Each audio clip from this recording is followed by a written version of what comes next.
speaker of the morning is Rob Northrop. Rob Northrop is an extension forester for Hill Forest County Extension and University of Florida IFAS. He is one of my mentors here. When I first came here, everyone said, please, you need to go reach out to Rob Northrop. He'll get you set up straight in Florida. And he's been a tremendous guide and friend since I've been down there. He comes from a wildlife ecology background and has a broad range of experiences in really just a policy worker. And his talk today is called Recovering and Redesigning the Urban Forest, which is, well, what happens after this storm? How do we learn from our experiences and make things better in the future? So, thank you very much, Rob. Steve.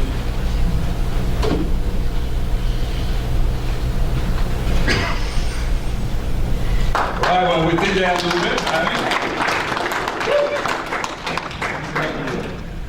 Man, it's cold in here. I'm sorry, I was a little late. I was standing outside like one of those birds, you know.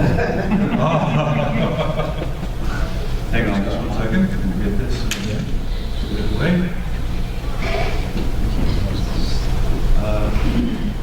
And not wild about Microsoft. Hi, Joe. Click at the beginning.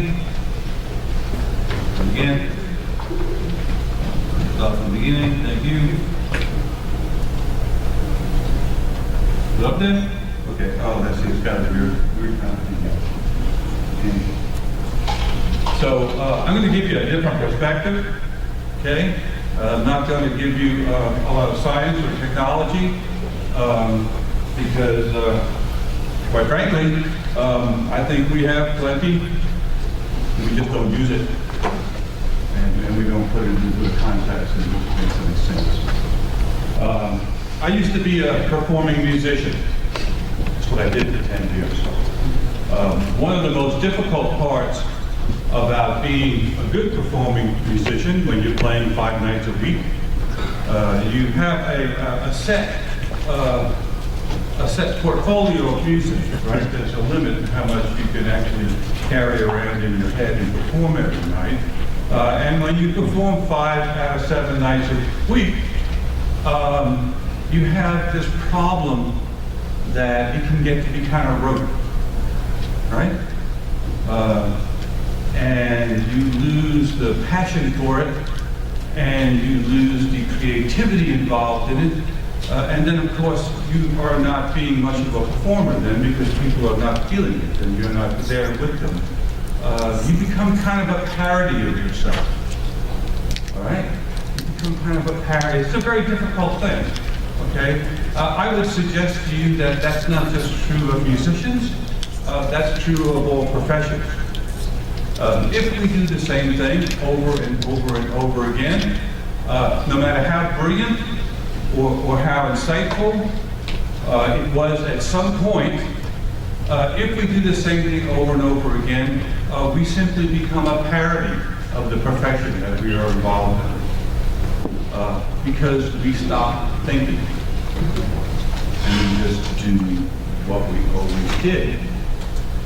And of course, what is the definition of insanity? Right? It is doing the same thing over and over and over again and thinking that that's going to cause change. Right? So I know all these things from personal experience.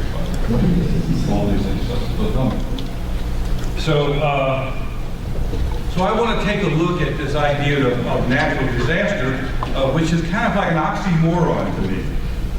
Okay?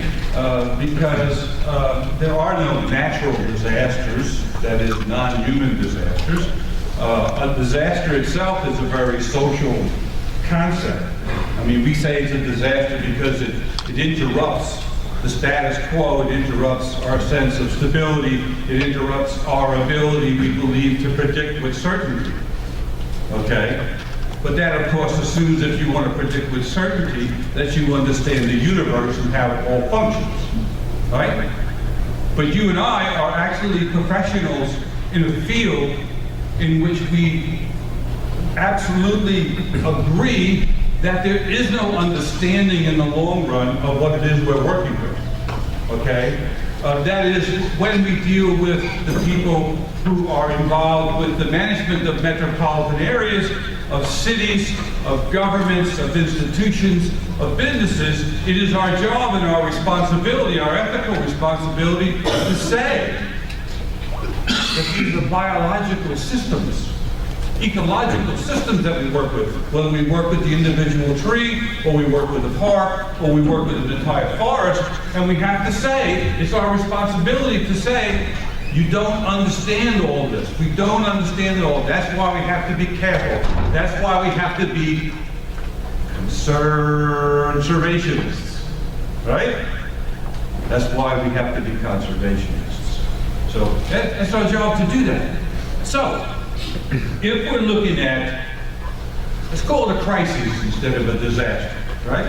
Well, let's say it's a disaster. So who made the disaster? Well, we made the disaster. We created economic, social, structural decisions about how we built our cities. We put them in a place in which, when natural phenomenon happen, hurricanes, even fires. We do live in Tampa, which is the lightning center of at least the continent of North America, that we set ourselves up for these things. Now, we can't control the forces of nature on such a large and global scale that influence us that way, but what we can influence are the social systems, the economic systems, and our combined political systems and our institutions to do a better job of not creating the opportunity for disaster to happen. So it's not a matter of just looking at disaster and trying to recover, because if all we're trying to do is recover, we just recover and right back to the place where disasters happen. Doesn't make any sense to me, right? Why do you want to go right back to the same system that set you up in the first place to have such a terrible time? So a crisis then, in the form of a disaster, is an opportunity, right? The Chinese have two strokes they use to write the word crisis. One means danger, and the other means opportunity. So when we have a crisis, in this case what we're calling today a natural disaster, we have to be conscious of the danger. And up until right now, that's what we've talked about in the last 2 days, is that danger, reducing that danger if possible, okay? But we have not looked at the opportunity that that danger provides to us. Only the people from Eugene have suggested any sense of an opportunity. In that sense, it was to create a system for recovery that was different than what they had used in the past. So the question then becomes then, you know, what is the problem and how are we dealing with this? So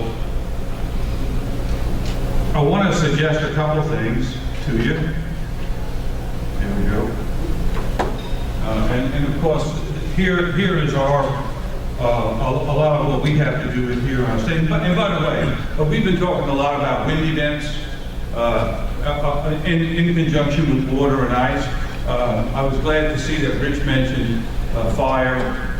Fire is a big thing. It's a big thing in this state. And there are many people here in this audience who spend a great deal of their lives preparing to fight and protect us from fire.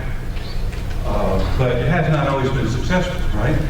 In my lifetime, there have been 2 huge fires in Florida that have consumed residences and businesses and things like that. Matter of fact, I used to be a forester up in Maryland, and many of my friends were down here for weeks at one point down in South Florida fighting fires. So if we look at these disasters as an opportunity, and we know they're going to come, right? Because these changes are going to come. These fires come, right? These lightning strikes happen. These hurricanes happen. The natural disturbance regimes was the way that our friend Cecil mentioned it the first day. Exactly the right way to put it, too. They are very natural. They come at a certain frequency and a certain intensity. We cannot predict them, but we know they're going to happen. Why wait around until they happen? Why wait until they can become a disaster?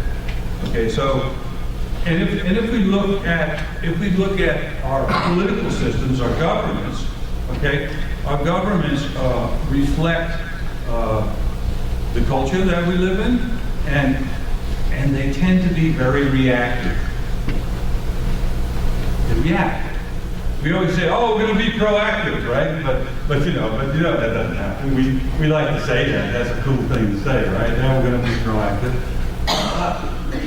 That's because to be creative, just like when I was a musician, to be creative and to really change, it usually only happens when we're out of our comfort zone, right?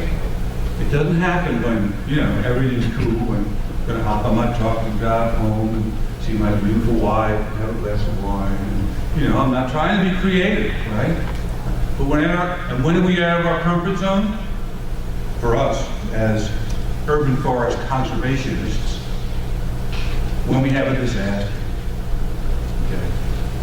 So, and when we have a disaster, that's when the institutions that we work for, whether they're private or public, are also out of their comfort zones.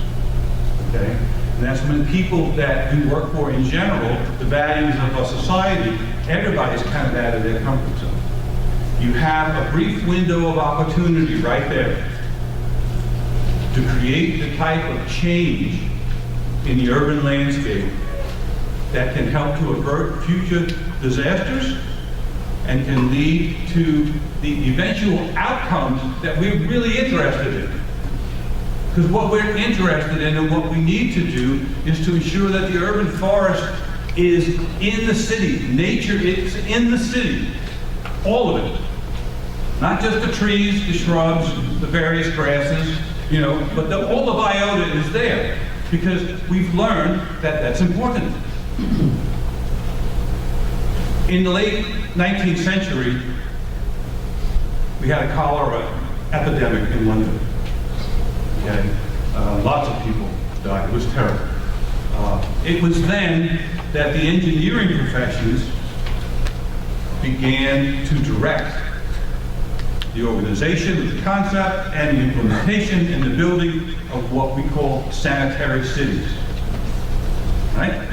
The sanitary city. That's what, it was masterful. The engineering profession did an incredible job. And we are the ones who inherited it.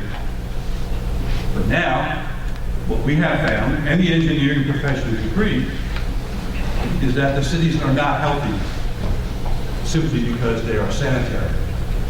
That we have to bring back all the messy stuff into it too. All the living things. The health professions tell us.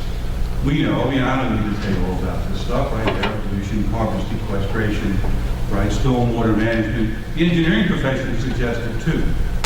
So our goal then is, in cities, is to bring nature back in, but also to connect the city with the bigger landscape that it's in, so that it becomes part of the ecological system. Because that's what we've done.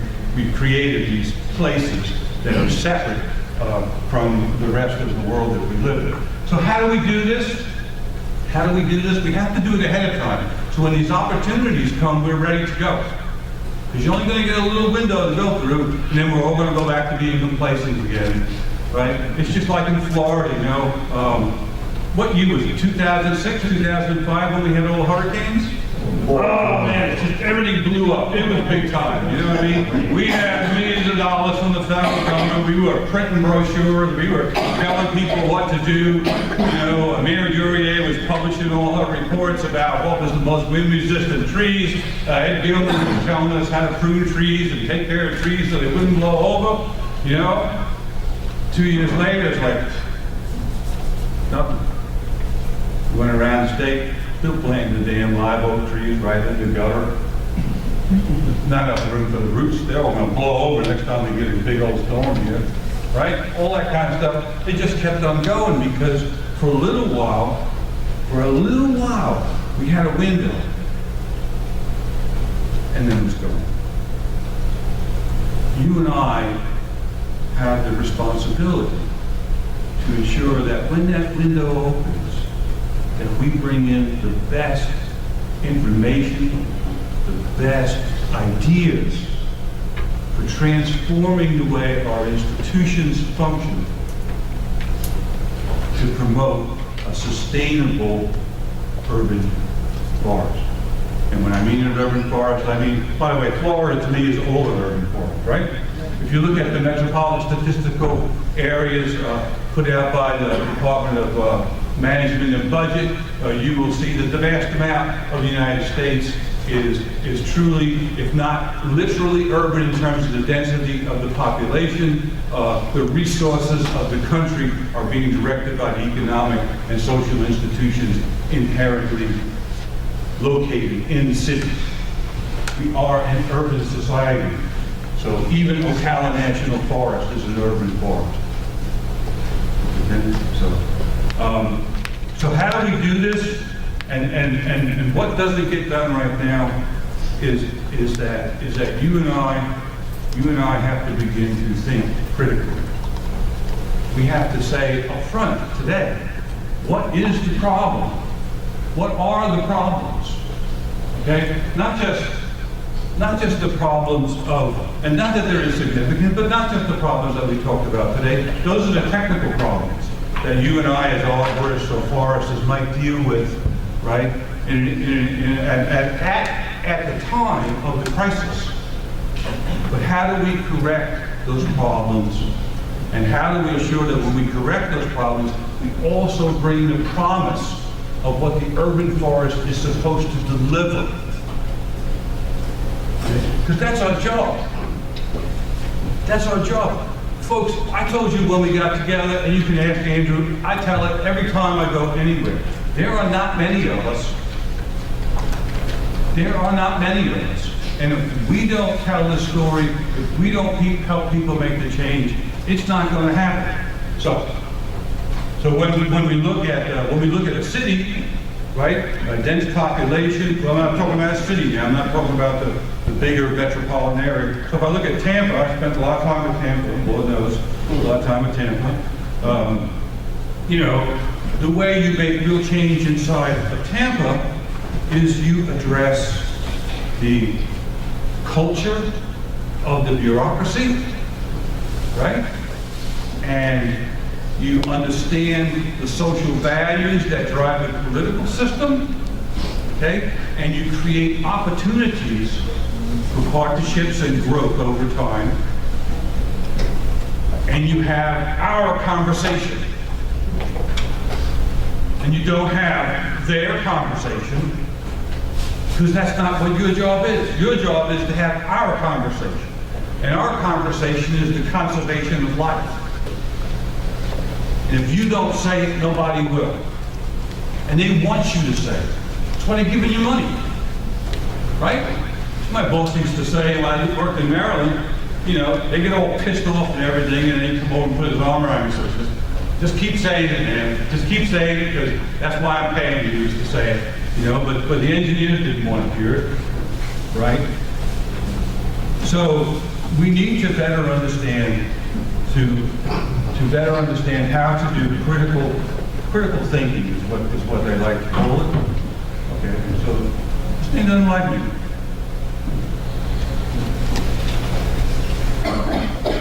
So when we look at this urban forest and we say, well, what's the problem?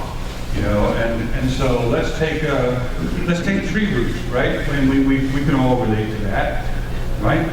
So we look at a problem and we say, Ed Human showed us this years ago after that hurricane season.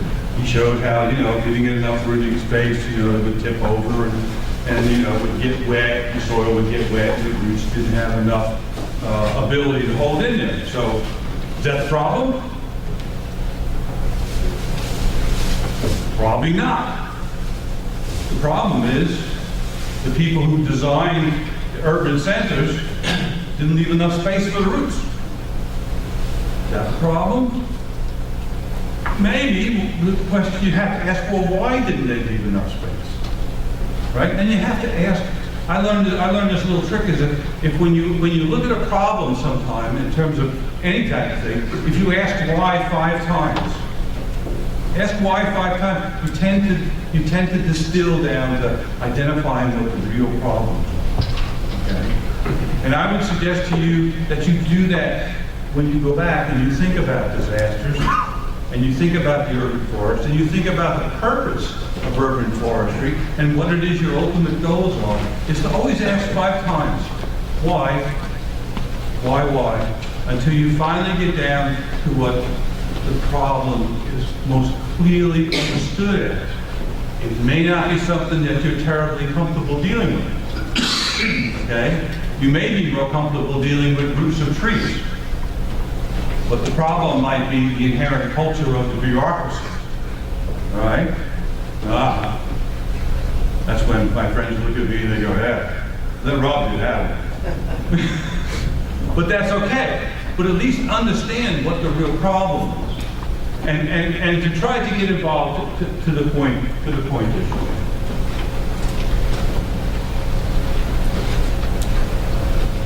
I keep not getting what is the deal? So yeah. So Aldo Leopold was a forester.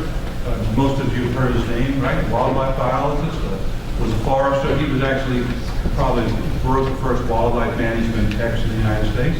And Aldo Leopold had great ideas. And what he used to say was that conservation is a conversation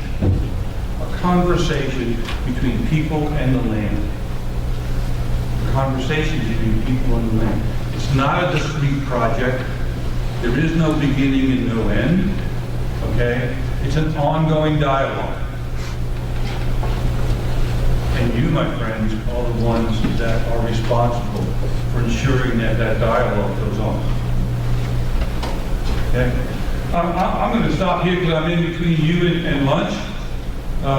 But I really do want to encourage you to think about the idea that truly this is an opportunity that you have to deal with these disasters, and that disasters are not natural at all, that they are human constructed, that our metropolitan areas now are driving the entire forest system in the United States, that the footprint of our real cities alone represents 10% of the area of the 48 lower states, and that you are the ones who have the greatest opportunity to cause change to happen. And change has to happen.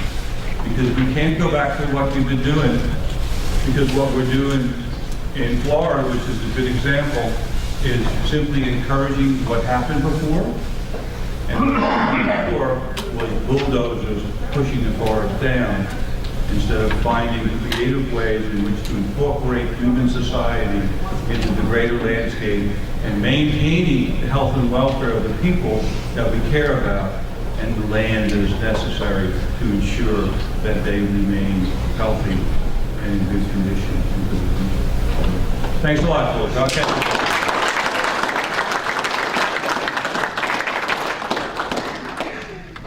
Okay, again, CEUs will be up in front here. The morning session